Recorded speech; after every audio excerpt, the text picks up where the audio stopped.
রাজ্য রাজনীতিতে কংগ্রেসের প্রধান চরিত্র অধীর রঞ্জন চৌধুরী, প্রদেশ কংগ্রেস সভাপতি। সংগঠনের দায়িত্বের পাশাপাশি সামনে ভোটে জেতার চ্যালেঞ্জ। লোকসভা নির্বাচনে বহরমপুর আসনে এবারও কংগ্রেসের প্রার্থী তিনি। গত 24 এপ্রিল মনোনয়ন জমা দিয়েছেন অধীর। মনোনয়নের সঙ্গে নির্বাচন কমিশনের কাছে হলফনামা আকারে দিয়েছেন নিজের সম্পত্তির হিসেব। হলফনামা অনুযায়ী 23 থেকে 24 আর্থিক বছরে অধীর চৌধুরী আয় করেছেন 9,57,200 টাকা। স্ত্রীর আয় 11,56,110 টাকা। মনোনয়ন পেশের সময় কংগ্রেস প্রার্থীর হাতে নগদ ছিল 2,11,000 টাকা। স্ত্রীর হাতে নগদ ছিল 5,49,000 টাকা। ব্যাংকে প্রার্থীর নামে জমা আছে 11,19,575 টাকা। স্ত্রীর নামে আছে 6,29,399 টাকা। মিউচুয়াল ফান্ড ও পিপিএফ অ্যাকাউন্টে কংগ্রেস প্রার্থীর জমা আছে 7,11,424 টাকা।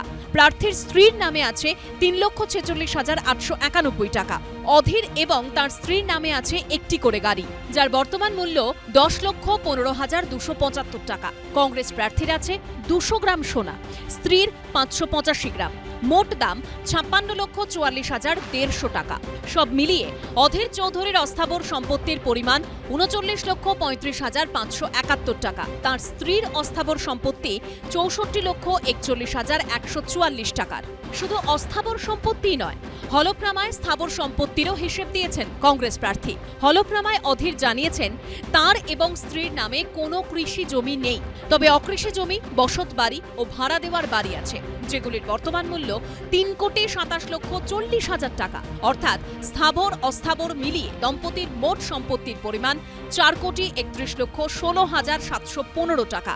হলফনামায় কংগ্রেস প্রার্থী জানিয়েছেন তার নামে বেশ কয়েকটি ফৌজদারি মামলা আছে, তবে কোনো মামলায় দোষী সাব্যস্ত হননি। ABP Ananda.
you